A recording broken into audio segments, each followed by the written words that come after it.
नमस्कार, मैं अजय वालिया स्वागत करता हूं आपका YouTube चैनल धर्म ध्वज में। पिछले एपिसोड में हमने कुंडली के 12 भावों की मोटी मोटी सी जानकारी ली थी और आज के इस 8वें एपिसोड में हम ज्योतिष के 4 स्तंभों में से एक नक्षत्रों के बारे में बात करेंगे कि नक्षत्र क्या होते हैं, ज्योतिष के संदर्भ में कुल नक्षत्र कितने हैं, इनके स्वामी कौन कौन से ग्रह हैं। इसके साथ ही हम ये बात करेंगे कि जन्म और अन्य शुभ कार्यों में विचारणीय गंडमूल नक्षत्र क्या होते हैं और ये दूसरे नक्षत्रों की तुलना में कैसे और क्यों अलग होते हैं। हम ये भी जानने समझने की कोशिश करेंगे कि चंद्रमा की गति को ट्रैक करने में नक्षत्रों की भूमिका क्या होती है और एक नक्षत्र का ज्योतिषीय गणित में क्या मान अर्थात क्या वैल्यू होती है, नक्षत्र के चरण अथवा पद से क्या अभिप्राय है, एक नक्षत्र में कितने पद या कितने चरण होते हैं और नक्षत्र के एक चरण का मान जो है वो कितना होता है। आज हम इन सब विषयों पर थोड़ी थोड़ी सी बात करेंगे। हालांकि आज का ये विषय पिछले एपिसोड की तुलना में थोड़ा सा लंबा जरूर हो जाएगा और इस कारण ये आपको नीरस और उबाऊ भी लग सकता है, लेकिन ज्योतिष की आधारभूत समझ रखने के लिए नक्षत्रों का ज्ञान अति आवश्यक है। इसलिए यदि ये पार्ट आपको लंबा लगता है तो आप इसको 1, 2 या 3 पार्ट्स में धीरे धीरे करके देख सकते हैं। ज्योतिष में नक्षत्र की उपयोगिता कितनी ज़्यादा है, इसका अनुभव हमें धीरे धीरे आगे तब होगा जैसे जैसे हम ज्योतिष की गहराइयों में उतरेंगे। अभी फिलहाल इस बात को ज्योतिष का एक सिद्ध सिद्धांत मानकर चलना होगा कि आदिकाल से ज्योतिष संबंधी कार्यों का मूल आधार जो है वो नक्षत्र को ही माना गया है, क्योंकि ज्योतिष में प्रिडिक्शन अर्थात भविष्यवाणी के अलावा नक्षत्र गणना से ही ज्योतिषी किसी भी जातक का नामकरण संस्कार करवाते रहे हैं। इसके अलावा किसी भी जातक की जन्म पत्रिका में जातक की योनि, तारा, गण, नाड़ी, युंजा और पाया का आधार नक्षत्र ही है। ये योनि, तारा, गण आदि क्या विषय हैं, इसके बारे में भी हम आने वाले दिनों में जानेंगे। ज्योतिष में सभी प्रकार की महादशाओं का निर्धारण भी चंद्र नक्षत्र के आधार पर ही किया जाता है। मुहूर्त, शुभाशुभ योग, विवाह एवं अन्य सभी संस्कार आदि के कार्य भी नक्षत्रों के आधार पर ही संपन्न होते हैं। इसलिए ज्योतिष के ज्ञान की नींव को पक्का करने के लिए ये बहुत ज़रूरी है कि हमें पता होना चाहिए कि नक्षत्र क्या और कितने हैं, आकाश में कौन सा नक्षत्र कहाँ पर स्थित है, किसी नक्षत्र समूह में कुल कितने तारे हैं, कोई भी नक्षत्र विशेष क्या आकृति बनाता है, कौन सा नक्षत्र आकाश में किस मास अथवा किस ऋतु अथवा किस समय दिखाई देता है, नक्षत्र किस क्रम में उदय होते हैं और आज के दिन चंद्रमा किस नक्षत्र में स्थित है, कल या परसों को चंद्रमा किस नक्षत्र में स्थित होगा। इन सब बातों का व्यवहारिक ज्ञान, प्रैक्टिकल नॉलेज जो है वो ज्योतिष में रुचि लेने वाले व्यक्ति को होनी ही चाहिए। तो सबसे पहले हम ये समझते हैं कि नक्षत्र आखिर होते क्या हैं। बहुत साधारण शब्दों में कहा जाए तो आसमान में हम असंख्य तारों को देखते हैं, लेकिन जब भी हम बहुत ध्यान से आकाश में विद्यमान इन तारों को देखते हैं तो हमें ये तारे कहीं कहीं पर एक समूह, एक गुच्छे यानी एक ग्रुप में दिखाई देते हैं और तारों के ऐसे ही किसी खास समूह को हम ज्योतिष की भाषा में नक्षत्र कहते हैं। यानी नक्षत्र तारों के किसी खास समूह को कहते हैं जो अपने किसी एक विशेष डिज़ाइन या पैटर्न के चलते पहचाने जाते हैं। अपने इसी खास डिज़ाइन, खास पैटर्न या अपने ग्रुप में मौजूद किसी खास तारे के नाम पर इनका नामकरण किया गया है। नक्षत्र को अंग्रेजी में कॉन्स्टलेशन या स्टार ग्रुपिंग या एस्ट्रिज्म भी कहते हैं। एस्ट्रिज्म इसलिए क्योंकि अंग्रेजी में तारे को एस्टर भी कहते हैं, इसलिए अनेक तारों के समूह को एस्ट्रिज्म कहा जाता है। भारतीय ज्योतिष के संदर्भ में 27 + 1 = 28 यानी 28 नक्षत्रों का विवरण मिलता है। हालांकि खगोल विज्ञान जो है वो इनकी संख्या 27 या 28 नहीं बल्कि 88 बताता है। लेकिन ज्योतिष के संदर्भ में जिस पथ पर चंद्रमा पृथ्वी के चारों ओर विचरण करता है अर्थात पृथ्वी का चक्कर लगाता है, उस रास्ते पर केवल 27 नक्षत्र ही पड़ते हैं। इसलिए भारतीय ज्योतिष में गणना के काम के लिए यही 27 नक्षत्र, यही 27 तारों के समूह लिए हुए हैं। और इन 27 नक्षत्रों से अलग बाकी के जितने भी नक्षत्र हैं, अब क्योंकि उन नक्षत्रों का संबंध चंद्रमा की गति से नहीं है, इसलिए भारतीय ज्योतिष में वे नक्षत्र ज़्यादा प्रासंगिक नहीं माने गए हैं। इसलिए उन बाकी के सभी नक्षत्रों को जो है वो छोड़ दिया गया है। असल में ज्योतिषीय गणना के हिसाब से चंद्रमा पृथ्वी का एक पूरा चक्कर लगभग 27 दिनों में पूरा करता है, और पृथ्वी का चक्कर लगाता हुआ ये चंद्रमा हर रोज़ एक खास नक्षत्र में ठहरता है। और इस तरह 27 के 27 नक्षत्रों में चंद्रमा एक एक दिन ठहरता हुआ अपनी एक परिक्रमा, अपना एक चक्कर लगभग 27 दिनों में पूरा कर लेता है। इसलिए अब क्योंकि 27 ही दिन है और 27 ही नक्षत्र हैं और चंद्रमा एक दिन एक नक्षत्र में ठहरता है, तो इसलिए ज्योतिषियों ने चंद्रमा के इस पथ को 27 हिस्सों में बांट दिया है, ताकि वे केवल ये देखकर कि चंद्रमा आज कौन से नक्षत्र में ठहरा हुआ है, अपनी ज्योतिष संबंधी गणनाओं को आसानी से कर सके। अभी यहाँ पर इस बात पर भी ध्यान देना जरूरी है कि चंद्रमा पृथ्वी के चारों ओर अपना एक चक्कर भले 27.3 दिनों में लगाता है, जिसे अंग्रेजी में हम साइडेरियल मंथ या हिंदी में हम नक्षत्र मास कहते हैं। और जैसा कि नाम से ही स्पष्ट है कि नक्षत्र मास वो समय है जिसमें चंद्रमा एक खास नक्षत्र से निकलकर पृथ्वी का चक्कर लगाता हुआ वापस उसी नक्षत्र में आ जाता है। और ये नक्षत्र मास, ये साइडेरियल मंथ जो है वो 27.3 दिनों का होता है। ये बात हमको याद रखनी है। लेकिन अब यहाँ एक टेक्निकल बात समझने वाली ये भी है कि यदि चंद्रमा पृथ्वी के चारों ओर चक्कर लगा रहा है तो पृथ्वी भी सूर्य के चारों ओर चक्कर लगा रही है। बल्कि पृथ्वी के बारे में तो दूसरी टेक्निकलिटी ये भी है कि पृथ्वी सूर्य के चारों ओर चक्कर लगाने के साथ साथ अपने चारों ओर, अपने अक्ष के चारों ओर भी घूम रही है, जिस कारण दिन और रात होते हैं और तिथि बदल जाती है। इसलिए जब हम चंद्रमा के चक्कर की गणना किसी भी एक खास नक्षत्र से वापस दोबारा उसी नक्षत्र में आने की बजाय एक तिथि से वापस उसी तिथि तक, अर्थात मान लीजिए पूर्णिमा से पूर्णिमा तक, अमावस्या से अमावस्या तक, प्रथमा से प्रथमा तक, यानी किसी भी एक तिथि से दूसरी तिथि तक करते हैं, तो ये समय 27.3 दिन से बढ़कर 29.5 दिन हो जाता है। और 29.5 दिन के इस मान को हम एक चंद्रमास यानी अंग्रेजी में एक सिनोडिक मंथ कहते हैं। यहाँ हमें मोटे तौर पर यह बात याद रखनी है कि चंद्रमा पृथ्वी के चक्कर लगाता हुआ एक नक्षत्र से वापस उसी नक्षत्र तक 27.3 दिन लेता है, जबकि वही चंद्रमा सूर्य के संदर्भ में पृथ्वी का एक चक्कर लगाता हुआ किसी भी एक निश्चित तिथि से वापस उसी निश्चित तिथि तक आने में 29.5 दिन का समय ले लेता है। अर्थात ज्योतिषीय गणना के संबंध में ये बात याद रखनी है कि चंद्रमा का नक्षत्र मास 27.3 दिन का होता है, जिसमें चंद्रमा की नक्षत्रों से संबंधित गणनाएं की जाती हैं, जबकि चंद्रमास लगभग 29.5 दिनों का होता है, जिसमें हम विभिन्न तिथियों जैसे पूर्णिमा, अमावस्या, प्रथमा, द्वितीया, तृतीया आदि की गणनाएं और पंचांग संबंधी अन्य गणनाओं को करते हैं। नक्षत्रों के बारे में मैंने इस एपिसोड के शुरू में ही कहा था कि भारतीय ज्योतिष में कुल 27 जमा 1 बराबर 28 नक्षत्र होते हैं, लेकिन यहाँ 27 नक्षत्रों का ही प्रयोग ज़्यादा होता है। इसमें जो 28वां नक्षत्र है और जिसे अभिजीत नक्षत्र का नाम दिया गया है, उस 28वें अभिजीत नक्षत्र का प्रयोग ज्योतिष में नियमित रूप से नहीं होता है, बल्कि इसका प्रयोग बहुत सीमित और विशिष्ट रूप से किया जाता है, जिसके बारे में विस्तृत रूप से हम आगे के एपिसोड में जानेंगे, जब हम एक एक करके प्रत्येक नक्षत्र के बारे में बात करेंगे।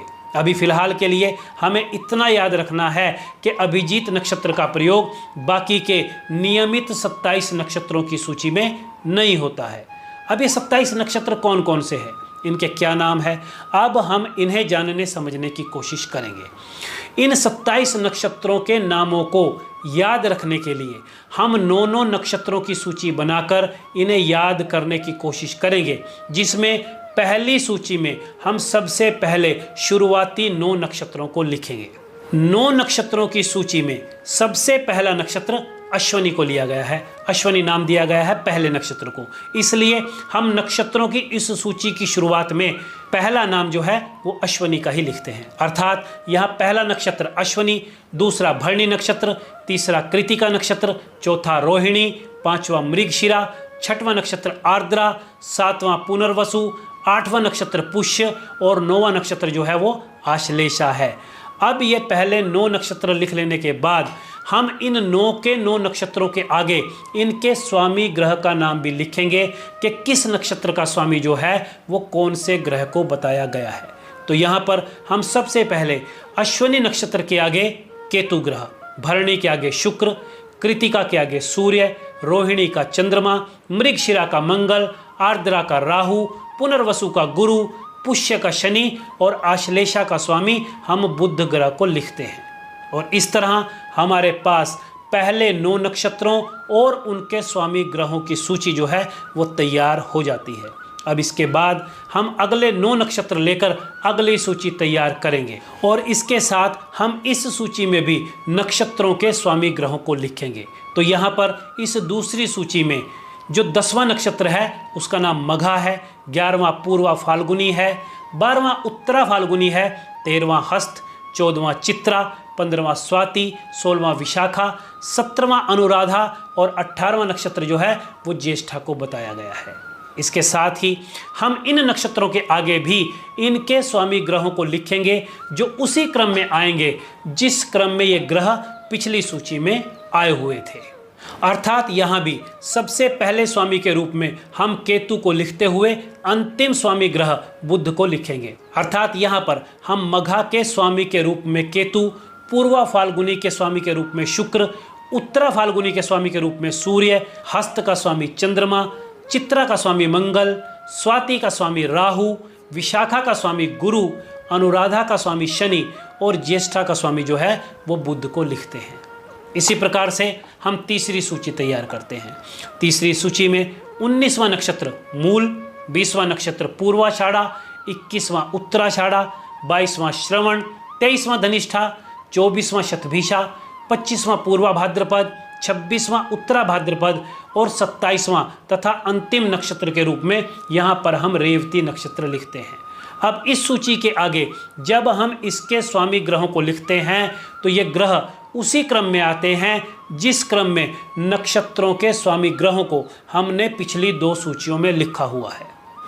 अर्थात यहाँ पर 19वें नक्षत्र मूल के आगे इसका स्वामी ग्रह केतु, 20वें नक्षत्र पूर्वाषाढ़ा के आगे शुक्र, 21वें उत्तराषाढ़ा के आगे सूर्य, 22वें श्रवण का चंद्रमा, 23वें धनिष्ठा का मंगल, 24वें शतभिषा का राहु, 25वें पूर्वा भाद्रपद का गुरु, 26वें उत्तरा भाद्रपद का शनि और 27वें तथा अंतिम नक्षत्र रेवती के स्वामी के रूप में हम बुध को लिखते हैं। अर्थात तीनों सूचियों में नक्षत्रों के स्वामी ग्रहों का क्रम जो है वो एक जैसा ही रहता है। इसलिए जब हम नक्षत्रों के स्वामी ग्रहों के इस क्रम को लिखते हुए तीनों सूचियों को एक साथ उनके सामने लिखते हैं तो हम पाते हैं कि यहाँ प्रत्येक ग्रह को 3-3 नक्षत्र जो हैं वो आवंटित हुए हैं, यानी एक एक ग्रह 3-3 नक्षत्रों का जो है वो स्वामी है।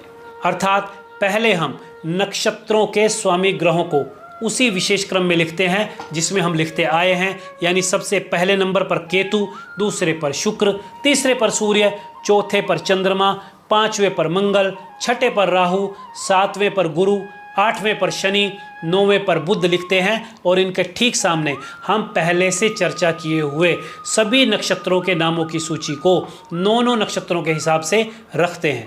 जब हम ऐसा करते हैं तो हम पाते हैं कि यहाँ पर पहले ग्रह केतु को सबसे पहले नक्षत्र अश्विनी का, मघा का और मूल का स्वामित्व मिला हुआ है। इसी प्रकार इस सूची में दूसरे ग्रह शुक्र को दूसरे नक्षत्र भरणी का, पूर्वा फाल्गुनी का और पूर्वाषाढ़ा का स्वामित्व मिला हुआ है।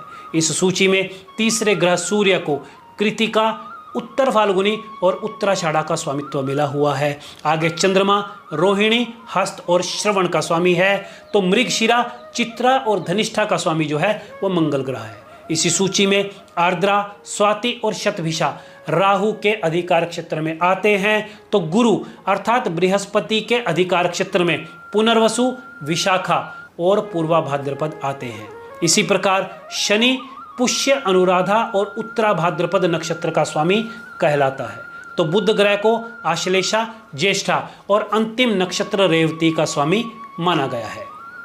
अब यहाँ पर इस सूची को बनाए जाने से हमारा एक फायदा और हो जाता है कि इससे नक्षत्र का एक और अति महत्वपूर्ण विषय गंडमूल के नक्षत्र भी कवर हो जाता है। अक्सर हमने अपने घर परिवार, मोहल्ले पड़ोस में पैदा हुए नवजात बच्चों के विषय में सुना होगा कि अमुक बच्चा जो है वो गंडमूल नक्षत्र में पैदा हुआ है। तो ये अंतिम सूची जिसमें हमने सभी 27 नक्षत्रों के सामने उनके स्वामी ग्रहों को लिखा है, ये अंतिम सूची हमें ये समझा देती है कि गंडमूल के नक्षत्र क्या हैं और कौन कौन से हैं। असल में गंडमूल के नक्षत्र वे नक्षत्र कहे गए हैं जो राशियों और नक्षत्रों के संधि बिंदुओं अर्थात आर्टिकुलेशन पॉइंट या कह लीजिए जॉइंट अर्थात जोड़ पर पड़ते हैं। जैसे हम अपने शरीर के संदर्भ में ये बात करें तो घुटने या कोहनी का जोड़ जहां दो अलग अलग हड्डियां आकर मिल जाती हैं उसे हम संधि बिंदु या जॉइंट कहते हैं। इसी प्रकार जिस बिंदु पर दो विशेष नक्षत्रों और दो विशेष राशियों का एक साथ मिलन होता है उसे हम नक्षत्रों का संधि बिंदु कहते हैं और इसी संधि बिंदु वाले नक्षत्रों को गंडमूल के नक्षत्र कहा जाता है। अब सवाल ये उठता है कि जॉइंट पॉइंट तो हर एक नक्षत्र का दूसरे नक्षत्र के साथ ही होता है, तो क्या सभी नक्षत्र गंडमूल के ही नक्षत्र होते हैं? जी नहीं, ऐसा नहीं है। सभी नक्षत्र गंडमूल के नक्षत्र नहीं होते हैं। यहाँ ये बात विशेष तौर पर याद रखनी है कि जिस भी बिंदु पर नक्षत्र और राशि, अकेले नक्षत्र नहीं बल्कि नक्षत्र और राशि एक साथ बदल जाए उसे हम गंडमूल का नक्षत्र कहते हैं। और क्योंकि प्रत्येक नक्षत्र के बदलने के साथ प्रत्येक राशि नहीं बदलती है, इसलिए सभी नक्षत्रों का दूसरे नक्षत्र से मिलन गंडमूल नक्षत्र के तहत नहीं होता है। यानी इस एक महत्वपूर्ण बात को मैं दोबारा समझा रहा हूं कि यदि नक्षत्र और राशि एक साथ बदलते हैं तो ही गंडमूल का नक्षत्र माना जाएगा। इस विषय को हम और बढ़िया तरीके से आगे के एपिसोड में समझने की कोशिश करेंगे जब हम राशियों के बारे में जानेंगे। इसलिए फिलहाल क्योंकि हमने राशियों के बारे में नहीं पढ़ा है तो हम गंडमूल के नक्षत्रों को एक खास ट्रिक से याद रखने की कोशिश करेंगे। वो ट्रिक क्या है? वो ट्रिक ये है कि हमारे पास 9 नक्षत्रों की 3 सूचियां हैं। तो इन सूचियों में से प्रत्येक सूची में मौजूद अंतिम नक्षत्र जब भी अगली सूची के पहले नक्षत्र से मिलेगा तो इसमें पहली सूची का अंतिम नक्षत्र और अगली सूची का पहला नक्षत्र ये दोनों ही गंडमूल के नक्षत्र माने जाएंगे। इस सूत्र के आधार पर पहली सूची के 9वें और दूसरी सूची के 10वें नक्षत्र यानी बुध के स्वामित्व वाले आश्लेषा और केतु के स्वामित्व वाले मघा की संधि को गंडमूल के नक्षत्रों की संधि कहा गया है। इसी प्रकार इसी दूसरी सूची में जब आगे जाकर 18वें नक्षत्र का मिलन तीसरी सूची में शामिल 19वें नक्षत्र से होता है तो इसे भी गंडमूल के नक्षत्र ही कहा जाता है। अर्थात बुध के स्वामित्व वाले ज्येष्ठा और केतु के स्वामित्व वाले मूल नक्षत्र की संधि को भी गंडमूल की गिनती में ही रखा गया है। इसी तरह तीसरी सूची में शामिल 27वें नक्षत्र और पहली सूची के पहले नक्षत्र यानी अश्वनी अर्थात बुध के स्वामित्व वाले रेवती नक्षत्र और केतु के स्वामित्व वाले पहले नक्षत्र अर्थात अश्वनी के नक्षत्र की संधि को भी गंडमूल के नक्षत्रों की सूची में रखा गया है। यानी बिल्कुल साधारण शब्दों में कहा जाए तो केतु के स्वामित्व वाले तीनों नक्षत्र अश्वनी, मघा और मूल, बुध के स्वामित्व वाले तीनों नक्षत्र आश्लेषा, ज्येष्ठा और रेवती गंडमूल के नक्षत्र जो हैं वो माने गए हैं। गंडमूल अर्थात संधि बिंदु वाले नक्षत्रों को खासकर जन्म और अन्य शुभ कार्यों के संदर्भ में शुभ नहीं माना जाता, क्योंकि गंडमूल की यह स्थिति नक्षत्र और राशि दोनों के बदले जाने से जीवन में बड़े परिवर्तनों, बड़ी चुनौतियों और कुछ समस्याओं को देने वाले मानी जाती है और इस कारण इसमें ऊर्जा का स्तर भी अस्थिर माना जाता है। यानी इन 6 नक्षत्रों में पैदा हुए बच्चों के जीवन में बड़ी बड़ी चुनौतियां, बड़े बड़े परिवर्तन देखने को मिलते हैं। इसके अलावा गंडमूल नक्षत्रों को विवाह, गृह प्रवेश और अन्य शुभ कार्यों के लिए भी सामान्यतः टाल दिया जाता है, क्योंकि इनका तीक्ष्ण स्वभाव जो है वो शुभ कार्यों में स्थिरता लाने वाला नहीं समझा जाता है।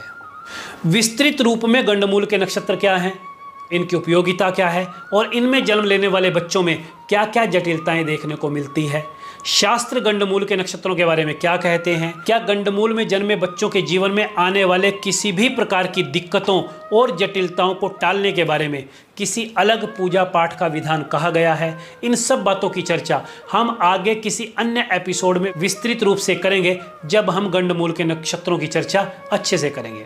अभी फिलहाल के लिए इतना ही याद रखना बहुत है कि गंडमूल के नक्षत्रों में केतु और बुध के सभी नक्षत्र जो हैं वो गिने जाते हैं। अब यहाँ पर हम भारतीय ज्योतिष में वर्णित सभी 27 नक्षत्रों के नामों और उनके स्वामी ग्रहों से परिचित हो गए हैं। इसलिए अब इससे आगे हम नक्षत्रों को गणितीय दृष्टि से भी समझने का प्रयत्न करेंगे कि ज्योतिष में नक्षत्रों की आधारभूत गणना कैसे की जाती है।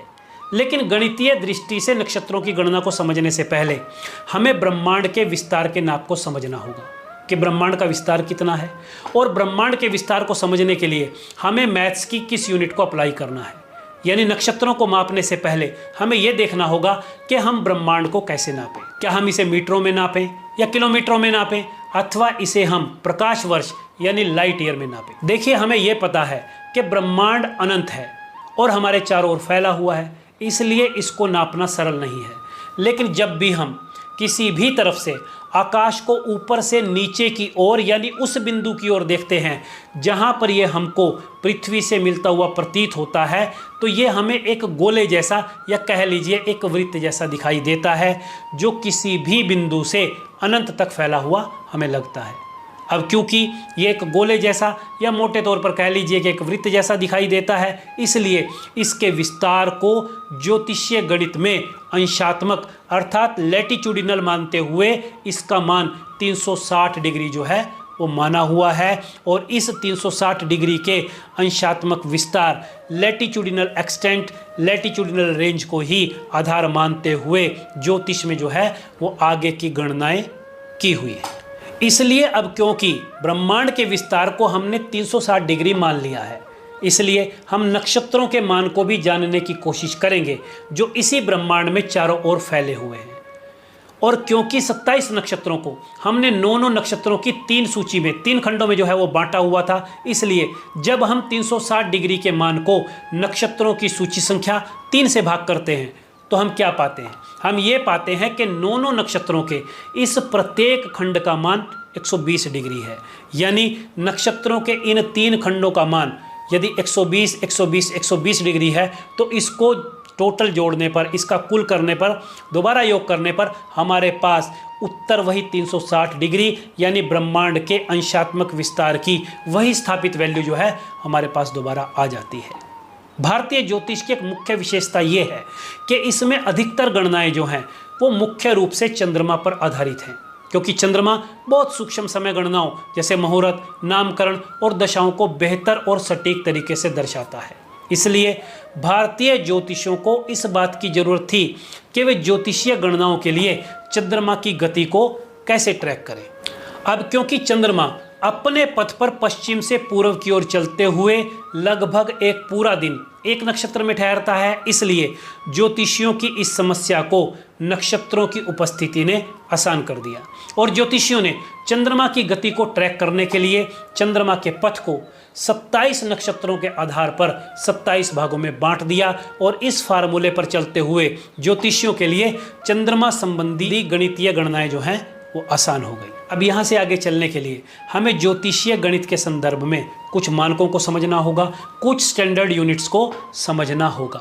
आदिकाल में लिखे गए ज्योतिषीय ग्रंथों जैसे सूर्य सिद्धांत, बृहत पराशर होरा शास्त्र में ग्रहों नक्षत्रों के कोणीय मापन अर्थात जो उनका एंगुलर मेजरमेंट है उसके लिए अंश, कला और विकला जैसे शब्दों का प्रयोग होता रहा है।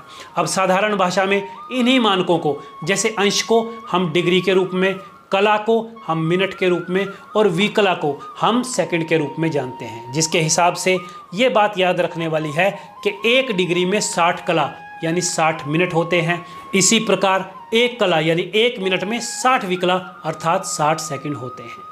अब इससे आगे हम नक्षत्र के क्षेत्र में अपनी पहली ज्योतिषीय गणना को समझने की कोशिश करते हैं। जैसे क्योंकि ज्योतिष में अखिल ब्रह्मांड का विस्तार 360 डिग्री माना हुआ है, तो जब हम 360 डिग्री के मान को इन नक्षत्रों की संख्या से भाग देते हैं तो आइए देखते हैं कि हमारे पास क्या आता है।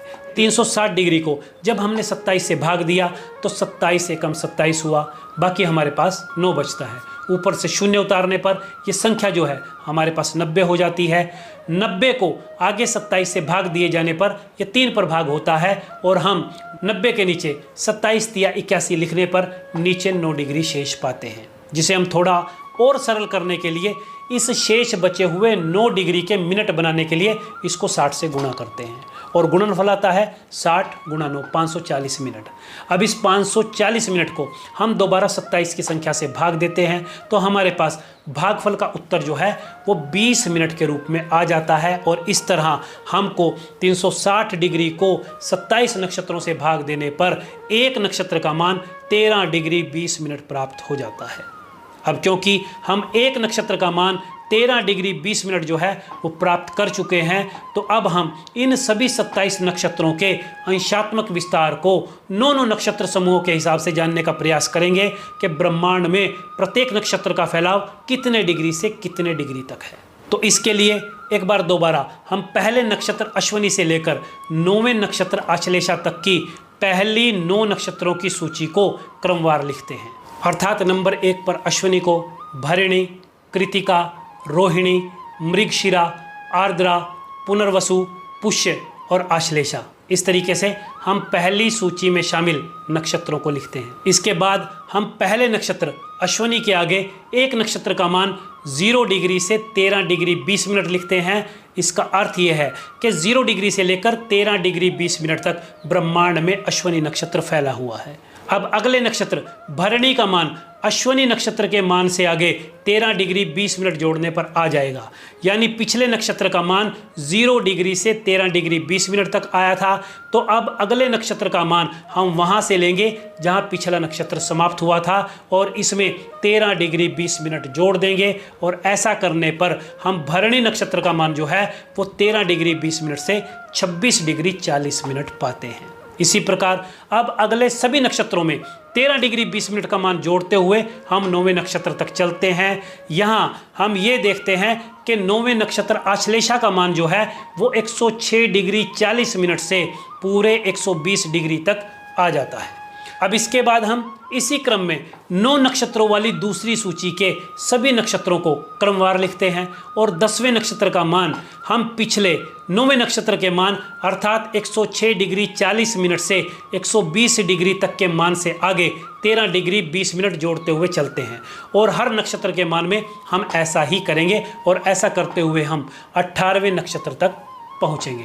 अब इस प्रक्रिया का पालन करते हुए इस दूसरी सूची के आखिरी नक्षत्र यानी ज्येष्ठा नक्षत्र का मान हमारे पास 226 डिग्री 40 मिनट से लेकर के 240 डिग्री तक का मान जो है हासिल कर लेते हैं।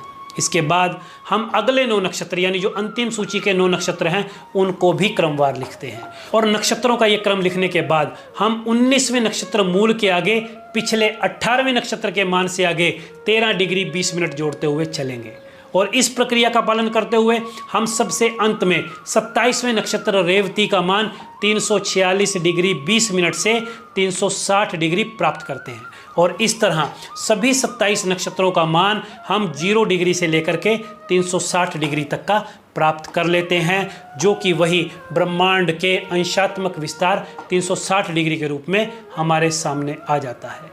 अब नक्षत्रों से संबंधित एक और महत्वपूर्ण विषय को हम समझने जा रहे हैं। इस विषय का नाम है नक्षत्रों के चरण।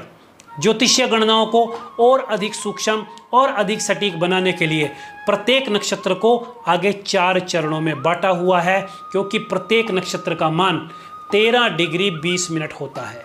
तो इस आधार पर हम ये निष्कर्ष निकालते हैं कि नक्षत्र के प्रत्येक चरण का मान 13 डिग्री 20 मिनट को 4 से भाग देने पर निकाला जा सकता है।